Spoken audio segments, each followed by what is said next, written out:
गाथा में कहा गया है, जहाँ यतिन्नी गणिया मूलम घेतुन निगया एगोत्थलहैलाहम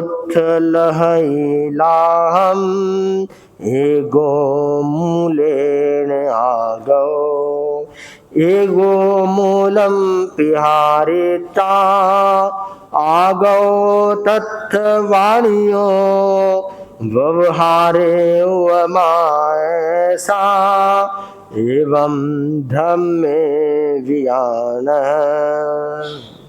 आगमकार कहते हैं, जैसे 3 वणिक मूल पूंजी को लेकर निकले, उनमें से एक लाभ उठाता है, एक मूल लेकर लौटता है और एक मूल को भी गंवाकर वापिस आता है।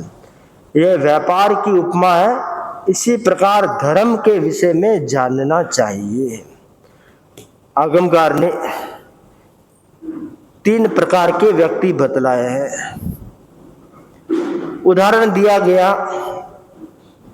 वणिक का। 3 वणिक व्यापार के लिए निकले, परदेश गए और उन तीनों में से एक ने अपनी पूंजी लगाई और व्यापार को बढ़ा दिया। जितनी पूंजी लाया था उससे कई गुना अधिक कर दिए।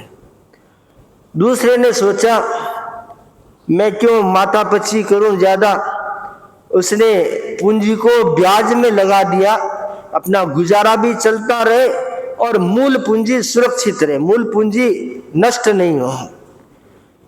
तीसरे ने न तो व्यापार किया और न ब्याज आदि में लगाया, मूल पूंजी की भी सुरक्षा नहीं की और उसने मौज शौक में, व्यसनों में जो पूंजी लाया था वह पूंजी भी गंवा दी। तो 3 प्रकार के व्यक्ति हो गए, एक मूल पूंजी को बढ़ाने वाला, दूसरा मूल पूंजी को सुरक्षित रखने वाला और तीसरा मूल पूंजी को भी गंवा देने वाला है। तो यहां कहा गया ये उपमा व्यापार की उपमा है। किस लिए दी गई है कि धर्म के क्षेत्र में भी ऐसा होता है। कोई व्यक्ति कोई मनुष्य जन्म धारण करता है, मनुष्य जन्म सौभाग्य से प्राप्त होता है, दुर्लभता से प्राप्त होता है। तो मनुष्य जन्म प्राप्त किया और कोई व्यक्ति मनुष्य जन्म प्राप्त करके उसका सही उपयोग करते हैं, गलत उपयोग नहीं करते, धर्म ध्यान करते हैं, स्वाध्याय तपस्या आदि करते हैं, अपने जीवन को अच्छा जीवन बनाते हैं, कर्म निर्जरा करते हैं, नैतिक प्रामाणिक ईमानदार रहते हैं और सत्य के पथ पर चलते हैं। तो अच्छा मार्ग लेने के कारण वो अपनी मूल पूंजी को बढ़ा देते हैं। मनुष्य भव से जीव मोक्ष भी जा सकता है और सम्यक्त्वी है, श्रावक है, साधु है और आराधक है तो वो देवगति को भी प्राप्त हो सकता है। तो मूल पूंजी में वृद्धि कर देता है, अपने पुण्य में वृद्धि कर देता है, कर्म निर्जरा करके कर्मों का क्षय भी कर सकता है। दूसरा जो व्यक्ति है वह मूल पूंजी को बढ़ाता नहीं है, जितना है अब सहज स्वभाव में रहता है, न तो कोई धर्म ध्यान करता है और न कोई ज्यादा पाप और करता है। मनुष्य जन्म को सुरक्षित रख लेता है, वापिस वह मनुष्य जन्म पूरा करके वापिस मनुष्य जन्म में पैदा हो जाता है। तो वह मूल पूंजी को सुरक्षित रख लेता है। तीसरा जो है मनुष्य जन्म मिला है उसका दुरुपयोग करता है। मनुष्य जन्म के द्वारा हिंसा में, झूठ में, चोरी में, गलत कार्यों में, आसक्ति आकांक्षा में और व्यसनों में अपने जीवन को पापमय बना देता है और पाप से सना हुआ, हिंसा से सना हुआ उसका जीवन मूल पूंजी को खोकर दुर्गति को प्राप्त होता है। मृत्यु के बाद वह नरक को प्राप्त होता है या तिर्यंच गति को प्राप्त होता है। यानी कि जो लेकर आया था उसे भी सुरक्षित नहीं रख पाया, उसे भी गंवा दिया। तो 3 प्रकार के व्यक्ति होते हैं। अब प्रश्न यह है कि हमें यह देखना है कि हमारी गिनती कौन से में है। हम व्यापार बढ़ाने वाले हैं मूल पूंजी को सुरक्षित रखने वाले हैं या घटाने वाले हैं। तो लगता तो नहीं है कोई घटाने वाला होगा, परंतु फिर भी हमें सिर्फ मूल पूंजी की सुरक्षा तक सीमित नहीं रहना है, मूल पूंजी की वृद्धि हो ऐसा प्रयास करना चाहिए। तो धर्म के क्षेत्र में ऐसा प्रयास क्या हो सकता है? तब कहा गया, भगवान महावीर ने मोक्ष मार्ग बतलाया है। मोक्ष मार्ग क्या है? सम्यक ज्ञान, सम्यक दर्शन, सम्यक चारित्र और सम्यक तप। इन चार में जो पुरुषार्थ करता है, मेहनत करता है, वह अपने मनुष्य जीवन को सार्थक और सफल बनाता है। और इन चार में पुरुषार्थ नहीं करता, उसके प्रति उदासीनता बनी रहती है। बहुत सारे लोग ऐसे हैं जो रोज नौकारसी कर सकते हैं परंतु करते नहीं है। तो मतलब क्षमता तो है उनके भीतर, पर जागरूकता की कमी है या उत्साह की कमी है, पुरुषार्थ की कमी है, जिसके कारण उसका वे लाभ नहीं उठा पाते। ऐसे एक नौकारसी का एग्जाम्पल दिया। ऐसे बहुत सारी चीजें हैं धर्म के क्षेत्र में जो हम नित्य प्रतिदिन कर सकते हैं परंतु करते नहीं है, या जानते नहीं है, या करने की भावना नहीं है, और जिसके कारण हम उसके लाभ से वंचित रह जाते हैं। तो प्रयास करें कि हम इन चार की वृद्धि हर दिन करने का प्रयत्न करें। व्रत स्वीकार करें। दुनिया में कितनी सारी चीजें हैं, खाने पीने, ओढ़ने की, रहने के कितने संसाधन है, गिनती नहीं, अनगिनत है, हजारों लाखों में संख्या हो सकती है। हम उपयोग कितना करते हैं? थोड़ा सा उपयोग करते हैं। सिंधु के समान है, उपयोग बिंदु के समान करते हैं, परंतु त्याग किसी चीज का नहीं किया तो सभी का अव्रत का दोष लगता है। अगर समझ में आ गया कि मैं जितना उपयोग करता हूं उतना छोड़कर बाकी का त्याग कर दो। रोज 2 जोड़ी कपड़े पहनते हैं, 3 जोड़ी कपड़े पहनते हैं, 50 जोड़ी तो कोई नहीं पहनता, तो 2-3 जोड़ी जितने पहनते रख करके उसके उपरांत त्याग कर दिए तो आपका इतना व्रत फल गया, व्रत में आ गए। तो व्रत में आने का प्रयत्न करें, हर चीज में, खाने पीने की चीज में, रहने की चीज में, कार्य की चीज में, व्यापार की चीज में, हर चीज को व्रत में लाने का प्रयत्न करें। और जब व्रत में लाने का प्रयत्न करोगे तो वह आप मूल पूंजी को बढ़ा रहे होंगे। तो मूल पूंजी को बढ़ाना है तो चारित्र की वृद्धि, व्रत की वृद्धि, व्रत को स्वीकार करें और व्रत पर चलने का प्रयत्न करें। कोई जरूरी नहीं है कि सारे लोग साधु बन जाए, हर एक की क्षमता भी नहीं होती है। स्वयं तीर्थंकर भगवान विराजमान होते हैं तो भी जिनकी क्षमता होती है वही साधु बनते हैं, जिनकी क्षमता नहीं होती वो श्रावक व्रत लेते हैं, श्राविका व्रत लेते हैं। तो अपनी क्षमता के अनुसार अवश्य व्रत में आए। जो साधु बन सके साधु बनो, जो साधु नहीं बन सकते हैं, चारित्र स्वीकार नहीं कर सकते हैं, तो श्रावक व्रत स्वीकार करो। श्रावक व्रत स्वीकार करना भी मोक्ष मार्ग है, मोक्ष मार्ग में ही आगे बढ़ रहे हो। आज नहीं तो कल आपका उद्धार होगा, कल्याण होगा। आनंद श्रावक भगवान का श्रावक था, उसने दीक्षा नहीं ली थी, श्रावक व्रत स्वीकार किए थे, व्रतों का पालन करता था और व्रतों का पालन करके उसने भव परंपरा को सीमित कर दिया, आगामी भव में मोक्ष जाएगा। तो श्रावक व्रत स्वीकार करके भी व्यक्ति अपने पाप कर्म को घटा सकता है। तो पाप कर्म को घटाने का कार्य श्रावक व्रत स्वीकार करके किया जाता है। तो जरूरी है कि हर श्रावक और श्राविका व्रत से आवेष्टित रहे, व्रत से भरा हुआ रहे, और व्रत जब आपके साथ रहेगा तो आपको पूरी सुरक्षा मिलती जाएगी, कर्म निर्जरा होती जाए, कर्म क्षय, कर्म का निरोध, और जीव है जो अध्यात्म के क्षेत्र में प्रगति करता जाएगा। भाव को शुभ बनाए। कर्म बंधन में भावों का बहुत बड़ा योगदान होता है। अगर भाव शुद्ध है, भाव शुद्ध रहे तो वह बहुत सारे अशुभ कर्मों के बंधन से बच सकता है। और भाव अशुद्ध हो गए तो बैठा तो सामायिक में और मन में भाव हिंसा के चल रहे हैं या दूसरे चोरी के चल रहे हैं या और कोई उधेड़पुन में चल रहा है, कर्म बंधन की उधेड़पुन में, तो सामायिक में बैठा हुआ भी कर्म बंधन कर लेगा। और सामायिक में नहीं है, भाव शुद्ध है, विचार शुद्ध है, तो वह जो पाप कर्म का बंधन हो रहा है उसमें काफी हद तक उसे वह बच सकता है। तो भाव को शुद्ध रखना, विचार को शुद्ध रखना, मन को शुद्ध बनाए रखना, ये अपने आप में एक साधना है, साधारण बात नहीं है। हर व्यक्ति मन को पवित्र रख नहीं पाता है, तो मन को पवित्र रखने के लिए जो प्रयास किया जाता है वह बहुत महत्वपूर्ण है। तो वह प्रयास किसके माध्यम से हो? वह प्रयास व्रत के माध्यम से हो। व्रत स्वीकार करके हम भाव को शुद्ध बनाए रख सकते हैं। एक बुजुर्ग व्यक्ति है,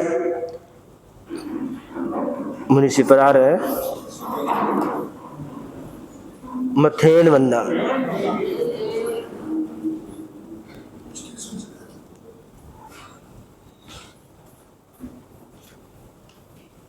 इन्होंने गत वर्ष मुनिषि सानिध्य में मासखमण तप संपन्न किया था और इस वर्ष सिद्धि तप संपन्न करने जा रही है। सिद्धि तप का मतलब है उपवास पारना, बेला पारना, तेला पारना, चोला पारना, पंचोला पारना, 6 पारना, 7 पारना और 8 की तपस्या और 8 के बाद फिर पारना। तो 8 तक चढ़ने को सिद्धि तप कहा जाता है। तो कंटिन्यू पारना तो एक दिन होता है, बाकी तपस्या एक दिन पारना, बाकी तपस्या 7-8 पारने आते हैं और बाकी तपस्या के दिन होते हैं। तो आज इनके वो सिद्धि तप परिसंपन्नता की ओर है, मुनिषि सानिध्य में उपस्थित हुई है, तपस्वी बहन है। और पर्युषण पर्व में अनेक वर्षों से पर्युषण में 28 मौन और साथ में पोषद, कई आपने 64 प्रेरी पोषद कई वर्षों मतलब 64 प्रेरी पोषद किए हैं। इस साल भी 64 तो नहीं हुआ होगा, हाँ वो बीच में जाना पड़ा इनको, 6 पोषद हुए हैं, मतलब 6 अष्टप्रहरी पर्युषण में 6 अष्टप्रहरी पोषद हुए हैं। तो आज इनके 8 आज सिद्धि तप का लास्ट तप 8 की तपस्या कल थी इनके, आज पारने का दिन उपस्थित हुआ है।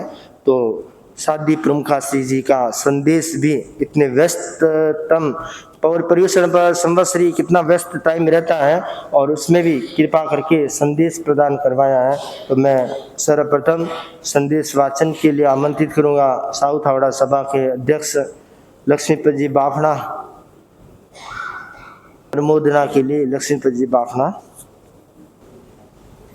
ज्योतिपुंज युग प्रधान आचार्य श्री महाश्रमण जी के चरणों में भावरी वंदना।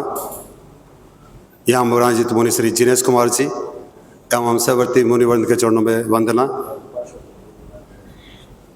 आज सिद्धि तप में तपस्विरत बहन शीलाबाई एवं तपस्वी भाई बहन श्राग समाज सादर जय जिनेन्द्र। भगवान महावीर ने तप को एक कर्म निद्रा का उत्तम उपाय बताया है।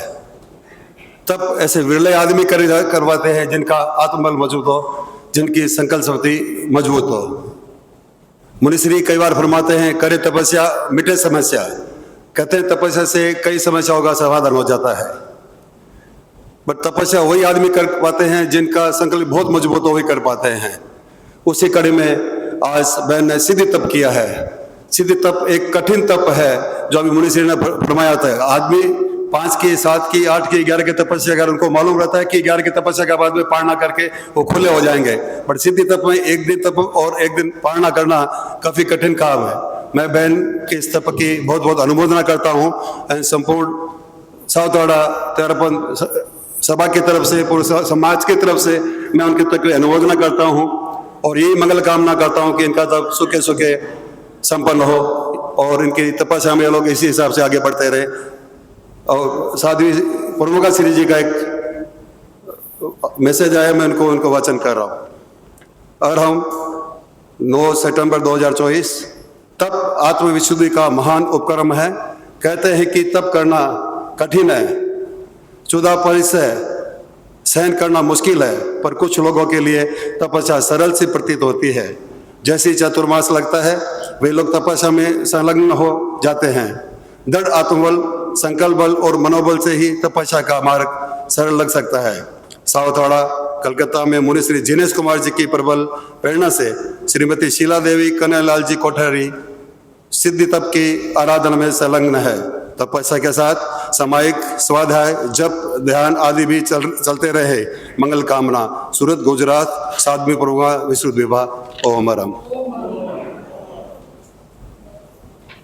है इन्होंने पिछले कई वर्षों में 1 से 16 तक की लड़ी संपन्न की है और पिछले 25 साल से प्रत्येक चतुर्मास में एकांतर तप की तपस्या करती आई है और पिछले 9 वर्षों से पर्यूषण पर्व पर मौन व्रत से 28 की तपस्या करती है और बेले तेले तो बहुत सारे किए हुए हैं। तो तपस्वी बहन है, तो तपस्वी बहन उपस्थित हुई है, तो तपस्वी बहन की तप अनुमोदना में मैं आमंत्रित करूंगा तेरापद महिला मंडल की अध्यक्ष चंद्रकांता भाई पुगलिया से कि तप अनुमोदना, तप सामायिक में तप की अनुमोदना कर सकते हैं। मुनि श्री जिनेश कुमार जी स्वामी, मुनि श्री परमानंद स्वामी, मुनि श्री कुणाल मुनि स्वामी, कुणाल मुनि के चरणों में मथेन वंदामी। सामान्य सभा के अध्यक्ष श्रीमान लक्ष्मीपत जी भावना एवं मंत्री बसंत जी एवं सभी पदाधिकारीगण, महिला मंडल के सभी संरक्षिका जी, परामर्शिका जी एवं उपस्थित सभी बहनों से और सभी भाइयों से सादर जय जिनेंद्र। सबसे पहले मैं इस संवत्सरी पर्व, महापर्व पर सभी से सबसे पहले मुनि श्री जी के चरणों में मथेन वंदनामी करते हुए बारंबार खमत कामना करती हूँ कि कोई भी गत वर्ष और इसमें इन्हें लगभग दो महीने से तो ज़्यादा ही हो गए, इन 2-2.5 महीने में या कोई भी मुझसे कोई भी अनुनय अचातना हुई हो, आपके इंगित को आराधा नहीं हो, तो मैं आप सभी मुनि वृंद से बारंबार खमत कामना करती हूँ। खमत कामना करती हूँ सभा के ट्रस्टीगण, अध्यक्ष एवं सभी पदाधिकारीगण से कि हो सकता है कोई भी मेरे बात से आपके दिल को दुखाया हो, आपके दिल से ठेस पहुंची हो, तो बारंबार खमत कामना करती हूँ। और सभी संस्था के पदाधिकारीगण से बारंबार खमत कामना करती हूँ। खमत कामना करती हूँ हमारी बड़ी बहनों से, हो सकता है मैंने आपके प्रति कोई विनय भावनाएं रखा हो और हो सकता है मैं कोई आपको कठोर शब्द कह दिया हो, तो सभी बारंबार खमत कामना करती हूँ। खमत कामना करती हूँ सभी बहनों से और विशेषकर कार्यकारिणी बहनों से। हो सकता है कभी भी कठोर शब्द कह दिया हो या कठोर अनुशासन में कुछ कह दिया हो या भावनाओं के वेग में भी कह दिया हो, तो मुझसे कोई गलती हुई हो तो मैं सभी से बारंबार खमत कामना करती हूँ। तपस्या जैन धर्म का प्राण तत्व है और कहा जाता है तपस्या के द्वारा ही हम अपने लक्ष्य तक जल्दी पहुंच सकते हैं। वैसे भावों का बड़ा महत्व है, लेकिन तपस्या हमारे वैतरणी नदी को जल्दी पार करा सकती है। आज इसी के क्रम में वैसे मुनि श्री जी गए चतुर्मास में तो बड़े बड़े विल्ले कार्य हो रहे हैं और वह भी मुनि श्री जी आपके परिश्रम, पुरुषार्थ और अप्रमत्तता का फल है। जैसे ही आज हम बहनों से मिले, आज दिन हम गुरु कृपा से दिन हटा के उपासक यात्रा में पर्यूषण काल में गए थे।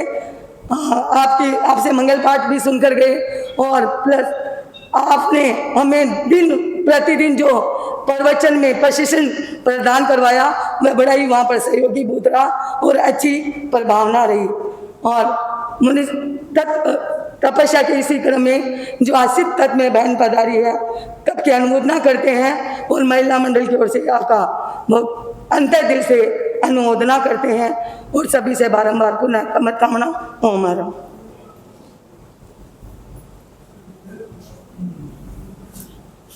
यहाँ पर पधारी सभी तपस्वी भाई और तपस्वी मंत्रिया के भी तप अनुमोदना करते हैं। मेरा निवेदन सदैव मुनि श्री से तपस्वी बहन की तप अनुमोदना में मुनिवृंद, तपस्वी बहन, भाई और बहनों, बहुत सुंदर कहा गया है। सम्यक पराक्रम तपे। जहाँ सम्यक पराक्रम होता है उसका नाम तप है। शुभ योगस तप है। शुभ योग का नाम तप है। जैन दर्शन में 9 तत्व बताए गए हैं। उनमें एक तत्व है निर्जरा। निर्जरा का अर्थ है रेचन। जो भीतर संचित है उसको बाहर निकालना, यह है निर्जरा। निर्जरा का मूल हेतु तपस्या है। तपस्या के द्वारा 3 बातें फलित होती हैं। पहली बात है ऊर्जा का अधिक संचय। जो तपस्या करता है अधिक ऊर्जा को प्राप्त होता है। दूसरा है ऊर्जा का अल्पव्यय। तपस्या करता है तो ऊर्जा कम खर्च होती है, अल्पव्यय होता है। तीसरा है ऊर्जा की ऊर्ध्व यात्रा। तपस्या करने से ऊर्ध्व यात्रा होती है। ऊर्जा का अधिक संचय, ऊर्जा का अल्पव्यय और ऊर्जा की ऊर्ध्व यात्रा। तो हमारा जो लक्ष्य है चेतना का ऊर्ध्वारोहण। चेतना का ऊर्ध्वारोहण जप तप स्वाध्याय आदि से होता है। और तप बहुत महत्वपूर्ण शक्ति है। जिसके पास में तप रूपी हथियार होता है, जिसके पास में तप रूपी अस्त्र होता है, शस्त्र होता है, वह कहीं परास्त न हो सकता है। और जहां तप है, तपस्या है, वहां देवताओं का भी निवास होता है। और तप के द्वारा अनेक प्रकार के रोगों का उपशमन हो जाता है। आदि व्याधि उपाधि से मुक्त होकर तप के द्वारा परम समाधि को प्राप्त हो सकता है। इसलिए सम्यक पराक्रम, तपस्या तो लोग बहुत करते हैं, लेकिन यदि उसमें सम्यक पराक्रम होता है, वास्तव में वही तप है। जहां तप है वहां संताप नहीं है, दुख नहीं है, पीड़ा नहीं है, कष्ट नहीं है, उपसर्ग नहीं है, उपद्रव नहीं है। भारतीय संस्कृति में, जैन संस्कृति में तप का बहुत बड़ा महत्व बताया है। जब हम इतिहास पढ़ते हैं, जैन इतिहास पढ़ते हैं, तेरापन इतिहास पढ़ते हैं, कितने बड़े बड़े तपस्वी साधु संत हुए हैं, कितने बड़े बड़े तपस्वी श्रावक श्राविकाएं हुए हैं। और त्यों के जीवन में इतनी व्याधि आई, कष्ट आया, तप के द्वारा व्याधि और कष्ट को भी दूर कर लिया। और जो लोग तप में लीन रहते हैं और परिवार वाले कहते हैं अब तपस्या मत करो, उनके लिए कभी कोई समस्या भी हो जाती है। उन्होंने इस हिसाब से शरीर को ढाल दिया, वो तपस्या नहीं करे तो उनके लिए समस्या हो जाती है। और आप लोग तपस्या करें तो ऐसे समस्या हो जाती है, वो नहीं करे तो समस्या हो जाती है। इसलिए तप का बहुत बड़ा मूल्य है, बहुत बड़ी शक्ति है। और जो तप में लीन रहता है, मन वचन काया भी उसके स्वस्थ रहते हैं। लेकिन एक बात है, तप के साथ में स्वाध्याय ध्यान जब जुड़ जाए तो सोने में सुहागा जैसी कहावत तीर्थार्थ होती हैं। भगवान महावीर ने दान, शील, तप, भावना मुक्ति के मार्ग है। ज्ञान, दर्शन, चारिता तप मुक्ति के मार्ग है। तपस्या पुरस्कार के लिए नहीं करनी, परिष्कार के लिए करनी चाहिए। तपस्या पुरस्कार के लिए नहीं, परिष्कार के लिए करनी चाहिए। तपस्या विकार मिटाने के लिए करनी चाहिए। प्रदर्शन के लिए तपस्या नहीं, निदर्शन के लिए तपस्या करनी चाहिए। आत्मनिरीक्षण के लिए तपस्या करनी चाहिए। आज बहन शीलाबाई कोठारी नामी शीला है, सिद्ध शीला। और आपका और हमारा लक्ष्य क्या है? एक दिन कहाँ जाना है? सिद्ध शीला पर, मतलब मोक्ष में जाना है। तो मोक्ष में जाने के लिए हमें शीलाबाई के तप का अनुकरण करना होगा, सिद्धि तप करना पड़ेगा। और सिद्धि तप अर्थात सिद्धि के लिए यदि योग इधर तो शीला, इधर सिद्धि तप। और आप सब सिद्धि चाहते हैं। क्या सिद्धि चाहते हैं? हमारा तो मूल वो लक्ष्य है। पिछली बार भी हमने देखा भाई ने मास खमन की तपस्या की थी और ये वर्षों से तपस्या कर रही है। जैसा मैं बताया गया, बड़ी बड़ी तपस्या भी करती है और अष्टपहरी पोषण भी करती है। बहुत बड़ी बात है। 64 पहरी पोषण, एक अष्टपहरी पोषण के लिए कहते महाराज 6 प्रहरी कर लूंगा। 6 प्रहरी का कहते हैं महाराज 4 प्रहरी का कर लूंगा। 4 प्रहरी का कहते हैं तो महाराज अगली बार करूंगा। बड़े होशियार है। लेकिन पोषण करना चाहिए।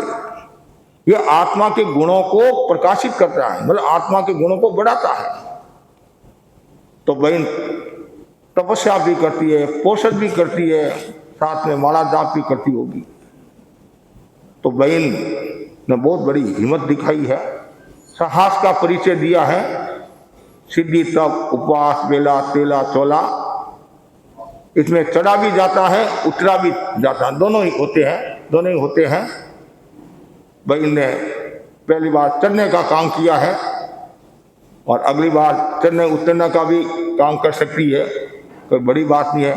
तो तपस्वी लोग होते हैं तो वो कभी भी तपस्या कर लेते हैं। जैसे हमारे संत हैं मुनि पारस कुमार जी गुरुदेव की सन्निधि में जो भी बहुत बड़ी तपस्या की। तो आचार्य महासमुद्र जी ने फरमाया था, जैसा मैंने सुना कि 5, 7, 8 की जो तपस्या करते हैं, मतलब इनके लिए तो दाल रोटी है, इनके लिए दाल रोटी है। अपना अपना क्षोषम होता है। क्षोषम के बिना तपस्या नहीं होती है। परिवार की अनुकूलता के बिना तपस्या नहीं होती है।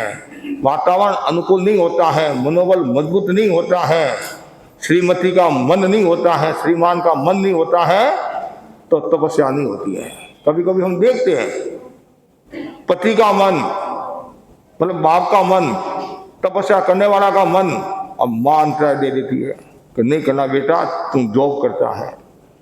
बहू का मन, सासू मना कर देती है कि तू तपस्या करके बैठ जाएगी तो घर का काम कौन करेगा। उस समय ये सोचना चाहिए मेरा भाग्य है, मुझे ऐसी बहू मिली है और तपसन बहू मिली है और मैं इसकी मतलब इसकी तपस्या में सहयोगी बनूं। सामान्यतया देखा गया है अधिकांश बहनें जो तपस्या करती है वो प्राय घर का काम भी संभालती है। कोई छोड़ दो, लास्ट के दिनों में उनका लक्ष्य वही रहता है कि मैं आत्म साधना भी करूं, कर्म भी काटूं और जो मेरा जो व्यवहार है उसमें भी मेरे कमी नहीं आए।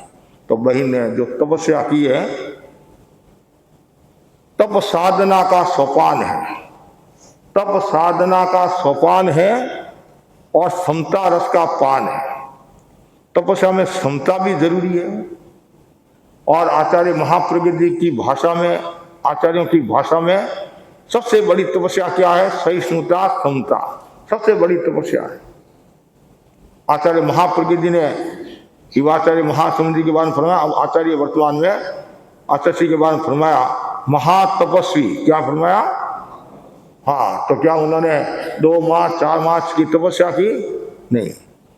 महातपस्वी के कई लक्षण बताए, उनमें एक लक्षण क्या है? सहिष्णुता।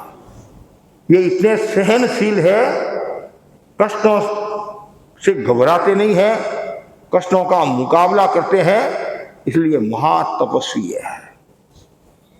तो समता जिसके जीवन में होती है तो समझना चाहिए तपस्या भी उनके लिए बहुत लाभकारी हो जाती है, गुणकारी हो जाती है। तपस्या में समता का होना जरूरी होता है। तो तब साधना का सोपान है और समता रस का पान है। शीला बाई ने सिद्धि तप करके नया इतिहास बनाया है। शीलाबाई ने सिद्धि तप करके नया इतिहास बनाया है। इनके लिए तप ही जीवन का अनुपान है। इनके लिए तप ही जीवन का अनुपान है। ऐसा लगता है तप ही इनके जीवन का अनुपान है। और साथ में इतना ही कहना चाहता हूं, सिद्धि तप करके तुमने पाया नया उजास। तपसन शीला बहन को लाख लाख शाबाश। तपसन शीला बहन को लाख लाख शाबाश। तो बहन के प्रति खूब मंगल कामना। और हमारे जो कन्या लाली है कोठारी, इनका भी पूरा सहयोग है, परिवार का सहयोग है। और गोपाल जी हमारे भाई है, ये भी तपस्वी है, ये भी तपस्या करते रहते हैं। और इनके परिवार के जितने भी जो बेलो है, तो जितने भी इनके परिवार के सदस्य हैं, उन सबके प्रति आध्यात्मिक मंगल कामना करता हूँ। और पढ़ने में संयम रखना, विवेक रखना। तो इतने वर्षों से तपस्या करती, ध्यान तो रखती होगी फिर भी। और दूसरे हमारे सामने एक तपस्वी है, अभिषेक, ये नहीं, हाँ, प्रवीण। तो हमारे ये जो विमल कुमार जी शर्मा है, 2-3 दिन पहले दर्शन करने के लिए आए थे। मैंने कहा आपका बेटा कहाँ है? तपस्या करता है, आया नहीं है। तो फिर जाकर कहा होगा बेटा दर्शन करना है। महाराज ने याद किया, साथ में एक और भाई आए थे। तो मैं महाराज के दर्शन करूं, खाली हाथ कैसे दर्शन करूं? खाली हाथ दर्शन कैसे करूं? तो महाराज के दर्शन तो मैं कुछ से लेकर जाऊंगा तभी दर्शन। तो इनका थोड़ा स्वास्थ्य भी बीच में थोड़ा सा अनुकूल नहीं था शायद, फिर भी इसने हिम्मत की है कि आज ये 6 की तपस्या लेकर आया है। और पीछे भी इन्होंने 8, 9, 7 की तपस्या की है। पिछले चौमासा में भी तपस्या की थी इसने। तो प्रवीण के प्रति भी आध्यात्मिक मंगल कामना। और जो हमारे विमल कुमार जी के पिताजी है, इनके प्रति मंगल कामना। राजस्थान में पिलानी के हैं, अभी कलकत्ता में रहते हैं, देश बंधु नगर में। तो इनके प्रति भी खूब आध्यात्मिक मंगल कामना। हाँ, तीसरे हमारे तपस्वी है चंदन। हाँ, जो गोसी की सेवा भी करता है और गोसी की भावना भी बाता रहता है। माँ तो गुरुदेव की सेवा में है। और पीछे शायद अकेले थे नहीं, श्रीमती जी पर्युषण पर्व की आराधना कराने के लिए गए थे। तो राजा भोज था, हाँ, तो आराम से तपस्या की। लेकिन ऐसा लगता है रेखाबाई आने के बाद ही पारना करेंगे। तो आज रेखाबाई भी आगे है, कल पारना नहीं, हाँ कल। तो रेखाबाई और चंद्रकांता बाई अध्यक्ष और मंत्री है, दोनों गए। और भी काफ़ी बहनें गई। इनका एक कार्यक्रम रखना है उपासक उपासिका का आज तो। हाँ,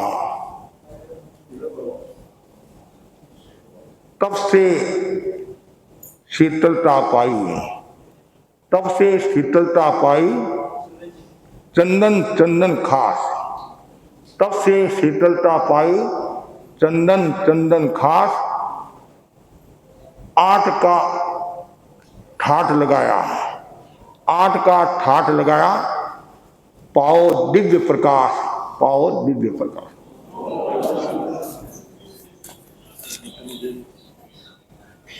साक्षी भिड़िया के भी आज 10 की तपस्या है। हाँ, ये तो लक्ष्मी माई की बेटी है, सिंह जी का है। हाँ हाँ, आगे बढ़ना है? उल्टी हो रही है, वो तो हमारे पास उपाय है, उसकी चिंता मत कर। मन हो तो हाँ करना, कोई बात नहीं। मम्मी मना कर मेरे को बता देना। हाँ, विक्रम विहार में रहती है तो थोड़ा तब में विक्रम तो दिखाना ही पड़ेगा ना। और इधर फिर लक्ष्मी है और इधर दीपक है। हाँ देखो, तब से लक्ष्मी भी प्राप्त होती है। आप वाली लक्ष्मी अलग है, हमारी वाली लक्ष्मी अलग है। और तब से दीपक प्रकाश भी प्राप्त होता है।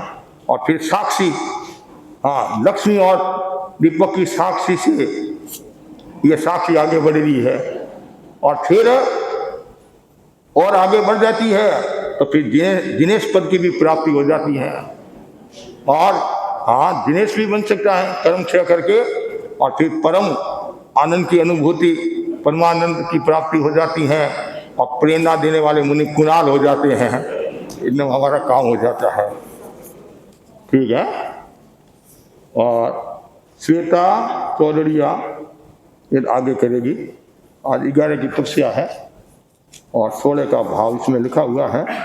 और मन हो तो आगे भी कर सकती है। हाँ, ये कौन है? ननंद भाई है। हाँ, कित सूरत से आए? हाँ, चूरू का। ठीक है, ऐसा आपकी भी तपस्या है? नहीं, सेवा में आए हैं। मुनि देवी चौरड़िया के 10 है और 11 करने का भाव। काफी दो की बात है। इस बार जोड़ियाँ जैसे नरन बोजाई देवर देवान ऐसे मतलब खूब है। हाँ, बहुत हिम्मत की। नाम ही मुन्नी है, तो मुन्नी है नहीं है। मुन्नी का ये तो वृद्ध है नहीं? हाँ, मुन्नी देवी तो आप कल तो आओगे नहीं? हाँ, तो कल और बात करेंगे, बात रखते हैं। आज तो मंगल कामना करते हैं। हाँ, आधा लाडू की बात है। और मैं इनके पापा जो सुरेश जी है, इनको भी कहना चाहूँगा, ये भी कम नहीं। क्यों?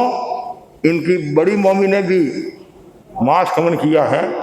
बड़ी मम्मी तो हुई प्रेम जी। हाँ, बड़ी मम्मी ने मांस खमन किया, तो ये भी कम थोड़ी है। हाँ, उनकी जेठुती होगी नहीं, जेठुती होगी है। तो इनके प्रति भी खूब आध्यात्मिक मंगल कामना।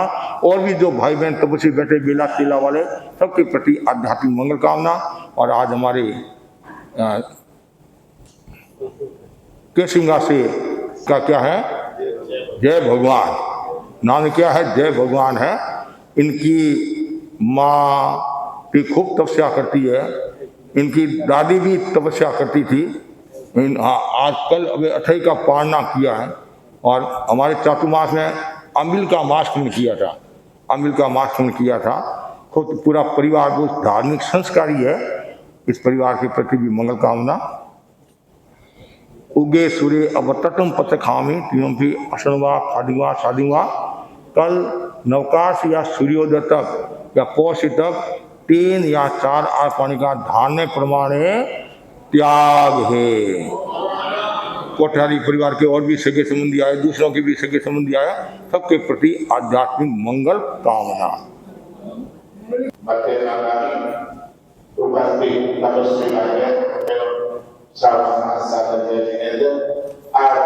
श्रीमती सीता देवी कोठारी जो सिद्धि करने करके यहाँ पर उपस्थित में है। मेरा निवेदन सभा के अध्यक्ष श्रीमान लक्ष्मीपति महात्मा,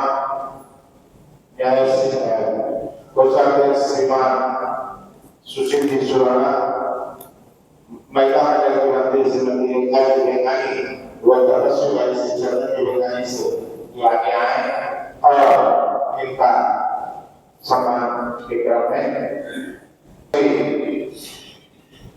हमारे एवं पूरा कलकत्ता की श्रावक समाज को सभी को सादर जय जिनेंद्र। मैं उड़ीसा के सिंगा से आई हूँ। खास मुनिवर से का दर्शन करने के लिए ही आए हैं हम।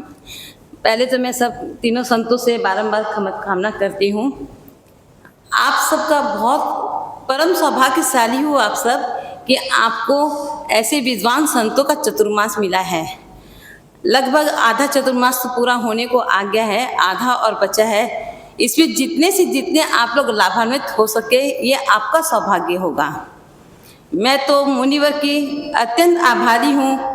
मैं आपको क्या बताऊँ कि किस दुख की घड़ी में इन्होंने हमें चतुर्मास के पहले केसिंगा में हमारे परिवार के ऊपर जो विपदा आई थी, जिसमें इन्होंने लगभग 25-30 किलोमीटर का ज़्यादा विहार करके हमारे परिवार के में आके जो हमें संबल प्रदान किया था मुनिवर, वो बात तो हम कभी ज़िंदगी में भूल नहीं सकते हैं। और इनका जो 2021 में जो केसिंगा में चतुर्मास हुआ था वो सफलतम से सफलतम चतुर्मास रहा था। ये सब मुनिवर के परिश्रम का ही परिणाम था। आज भी हम केसिंगा वासी यही निवेदन करते हैं कि पुनः महाराज आप केसिंगा पधारो और हमको वापस अपना ज्ञान प्रदान करो। इसी के साथ ओम अरहम। महावीर की वाणी है, अह अट ही ठाणे ही सिक्का सिलेटी उच्चई अहस्ये सयादंते नय मम मुदा हरे ना शीले न विशीले न सिया आई लो लुए अकोहणे सचरे सिक्का सिलेटी उच्चई। नमक के बिना भोजन का मूल्य नहीं होता है, चमक के बिना वस्तु का मूल्य नहीं होता है। उसी प्रकार शिक्षा के बिना जीवन का मूल्य नहीं होता है। व्यक्तित्व विकास के अनेक घटक बताए गए हैं, उनमें महत्वपूर्ण घटक है शिक्षा। शिक्षा जीवन का अभिन्न अंग है। शिक्षा अभ्युदय है। शिक्षा जीवन को संवारती है, सजाती है और विवेक संपन्न बनाती है। वही शिक्षा उपयोगी है जिससे व्यक्ति का विकास होता हो, व्यक्तित्व बनता हो, और वही शिक्षा उपादेय है जिनसे राग देश का बंधन न हो। वर्तमान में शिक्षा का प्रचलन बढ़ा है। एक समय था कुछ ही लोग शिक्षा को प्राप्त होते थे और सामान्य अवधारणा यह थी पढ़ाई करके करना क्या है, आखिर तो दुकान बैठना है, तराजू से तोलना है, और बहनों के लिए पढ़ाई करके क्या करेगी, आखिर चूल्हा चौका में जाना है, फूंक देना है। लेकिन अब वर्तमान का माहौल चेंज हुआ है। हमारी समाज के भी अनेक लड़के लड़कियां उच्च शिक्षा को प्राप्त हो रहे हैं, लेकिन वास्तव में शिक्षा का अधिकारी कौन? शिक्षा का उद्देश्य क्या होना चाहिए? शिक्षा का उद्देश्य केवल आजीविका का साधन नहीं होना चाहिए। शिक्षा का उद्देश्य चित्त की निर्मलता, चित्त की पवित्रता, संस्कारों का परिष्कार और बौद्धिक विकास।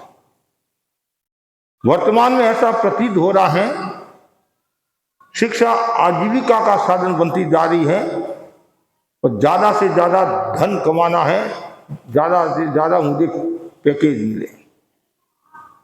लेकिन ज्ञानी जन कहते हैं, भगवान महावीर ने बहुत सुंदर कहा, शिक्षा का अधिकारी कौन और शिक्षा किसको प्राप्त होती है? तो यहां बताया गया है शिक्षाशील की 8 विशिष्टताएं होती है। शिक्षा किसको प्राप्त होती है? जो हंसी मजाक नहीं करता है, कुतूहल करता है, हास्य विनोद करता ज्यादा अति मात्रा में, तो उसको शिक्षा प्राप्त नहीं होती है। और ऐसा कहा जाता है द्वार पर ज्ञान आने वाला है, विशिष्ट ज्ञान आने वाला है, और आपने कुतूहल कर दिया, विनोद कर दिया, हंसी मजाक कर दिया, वैसा व्यवहार कर दिया, तो वो आया हुआ ज्ञान भी वापिस चला जाता है। तो यहाँ बताया गया है जो 8 विशेषताएं बताई है, उनमें पहली विशेषता है हास्य नहीं करना, हंसी मजाक नहीं करना। और उत्तराधीन सूत्र में भी कहा है अट्टहासं विवदे, साधु के लिए कहा गया है साधु अट्टहास का वर्णन करे। ऐसे ही जो गृहस्थ लोग भी है, जो पढ़ाई में ध्यान देते हैं, उनको भी अट्टहास से बचना चाहिए। दूसरा बताया गया है इंद्रिय और मन का जो दमन करता है वह शिक्षा का अधिकारी होता है। जिनकी इंद्रियां चंचल होती है, राग देश का भाव होता है, इंद्रिया बहिर्मुखी है, मन चंचल है, मन भोग की ओर जाता है, वह शिक्षा का अधिकारी नहीं होता है। शिक्षा का अधिकारी वह होता है जो इंद्रिय और मन का दमन करने वाला है। तीसरा बताया मर्म का प्रकाशन न करना। शिक्षा का अधिकारी कौन है? जो मर्म का प्रकाशन नहीं करता है। इसका मतलब ये हुआ है किसी की उतरती बात लोगों के सामने बताना, मतलब उनकी कमी लोगों के सामने बताना, उनकी कोई ऐसी गलती है वो लोगों के सामने बताना, तो सामने वाले व्यक्ति को कितनी पीड़ा होती है, कितना दर्द होता है। इसलिए कभी भी मन प्रकाशन की बात नहीं करना। जैसे 2 आदमी खड़े, तीसरा आदमी आया, क्या ज़्यादा बड़बड़ करता, मैं जानता हूँ तुम्हारा चरित्र कैसा है, तुमने ये गलत काम किया, ऐसा किया, वैसा किया, तो मर्म प्रकाशन हुआ तो सामने वाले को कितना दर्द होता है। इसलिए जो मर्म प्रकाशन नहीं करता है वह शिक्षा का अधिकारी होता है। चौथा बताएगा जो चरित्रवान है, बहुत महत्वपूर्ण बात है। शिक्षा का अधिकारी वास्तव में कौन है? जो चरित्रवान है, जो प्रामाणिक है, ईमानदारी से कार्य करने वाला है, कर्तव्यनिष्ठ है। चरित्र के अनेक घटक है, खाली स्त्री पुरुष का सहवास ही नहीं, उनके साथ साथ में और भी बहुत बातें हैं। वो तो बहुत ऊंची बात है, कहते नहीं वहाँ इसका आचरण, चरित्र का एक आचरण भी होता है। इसका आचरण बहुत अच्छा है, आचरण पवित्र है, निर्मल है, किसी के साथ धोखाधड़ी नहीं करता है, बेईमानी नहीं करता है, और नैतिकता से जीवन जीता है, वह शिक्षा का अधिकारी। चरित्र, धन गया तो कुछ भी नहीं गया, स्वास्थ्य गया तो थोड़ा कुछ गया, और चरित्र गया तो सब कुछ गया। हेल्थ वेल्थ करेक्टर, तो चरित्रवान होना जरूरी है। और जिनकी आंख में शर्म है, जिनकी आंख में शर्म है, दिल में रह में दया का भाव है, सेवा का भाव है, तो समझना चाहिए वो चरित्रवान व्यक्ति गिना जाता है, पवित्र व्यक्ति गिना जाता है, तो वो शिक्षा का अधिकारी होता है। एक दोषील न होना, मतलब चरित्रहीन नहीं होना, स्वभाव गलत नहीं होना, अच्छा स्वभाव होना। यहाँ दोषील का मतलब चरित्र से संबंध, मतलब चरित्र खराब नहीं होना चाहिए। और आगे बताया गया है एक तो चरित्रवान होना, और उसके बाद में रसों में गृध न होना, ज्यादा जो रस का सेवन करता है। यहाँ रस का मतलब दूध, दही, घी, तेल, चीनी, गुड़ आदि ये रस है। हमारे 6 विज्ञ बताए नहीं, रसा पगामंग न सेवी होगा।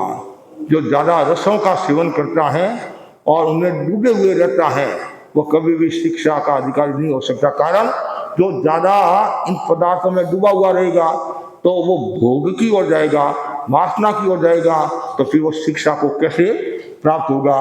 तो इसलिए ये विशेष ध्यान रखना चाहिए। और उसके आगे बताया गया है जो क्रोध नहीं करता है, क्या? जो क्रोध नहीं करता है वह शिक्षा का अधिकारी है। ये 10 उत्तराधीन सूत्र में भी बताया है कि 5 कारणों से व्यक्ति शिक्षा को प्राप्त नहीं होता है। अहा पंचिंग ठाणिंग जिंग सिक्का न लबई थम्बा कोहा पमाय ने रोगेना लसेनी है।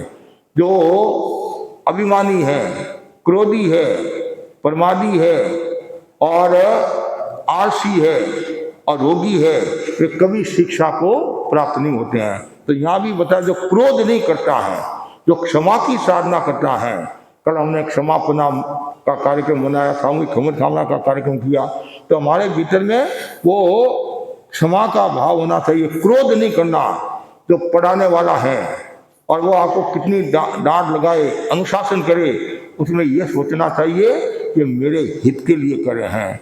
जैसे युधिष्ठिर की जो घटना आती नहीं, द्रोणाचार्य का भाई कल सबको पाठ ये याद करके आना है। कौन सा पाठ? क्रोधम मा कुरु। कौन सा पाठ? क्रोधम मा कुरु। ठीक है, दूसरे दिन सब विद्यार्थी पाठ याद करके आए। आगे एक को छोड़ के युधिष्ठिर को कहा तुमने पाठ याद किया?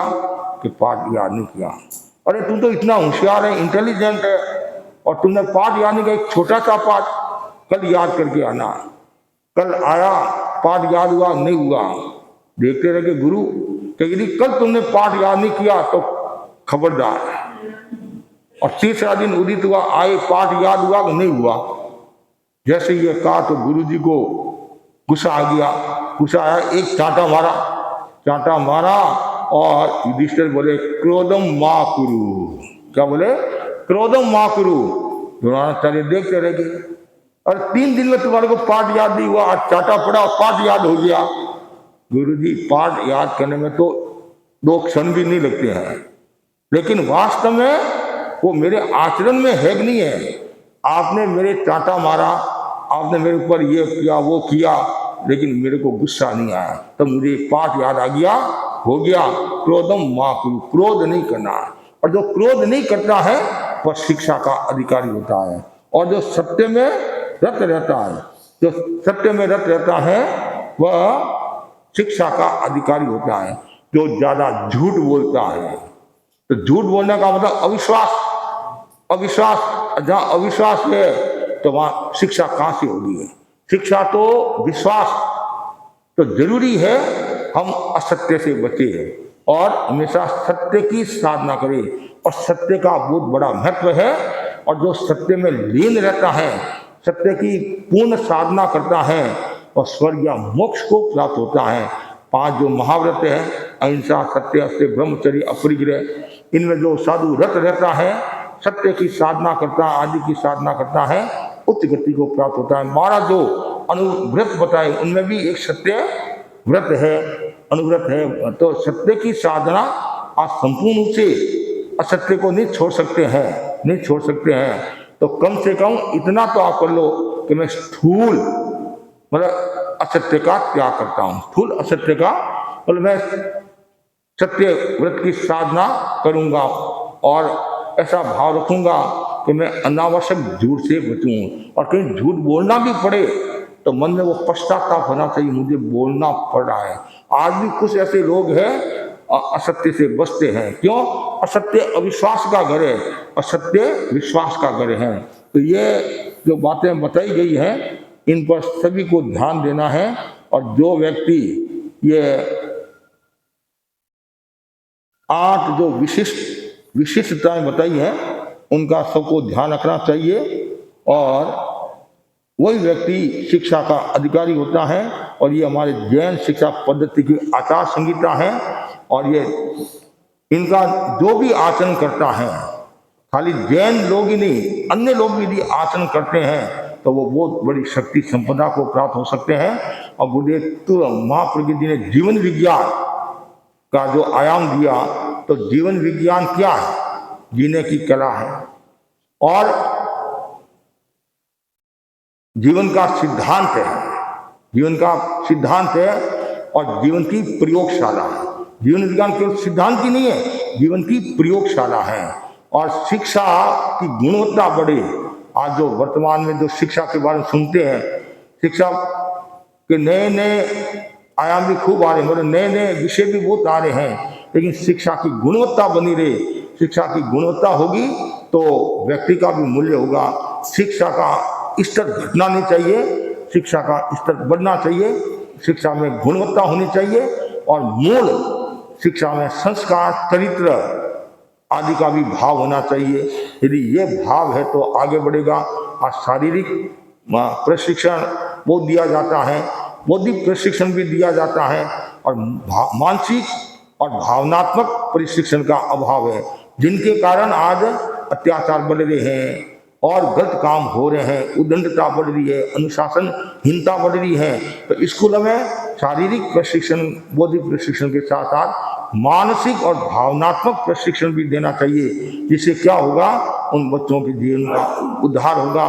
घर में कैसे रहना, परिवार में कैसे रहना, सहनशीलता का विकास करना, विनम्रता का विकास करना, जिस शिक्षा में ये सब बातें होती है उस शिक्षा का मूल्य बढ़ जाता है। तो बस मैं इतना ही कहना चाहता हूँ, ज़्यादा से ज़्यादा भाई बहन इन सब की साधना करें और अपने जीवन को अच्छा बनाए, जीवन को सुशील बनाए, जीवन को पवित्र बनाए।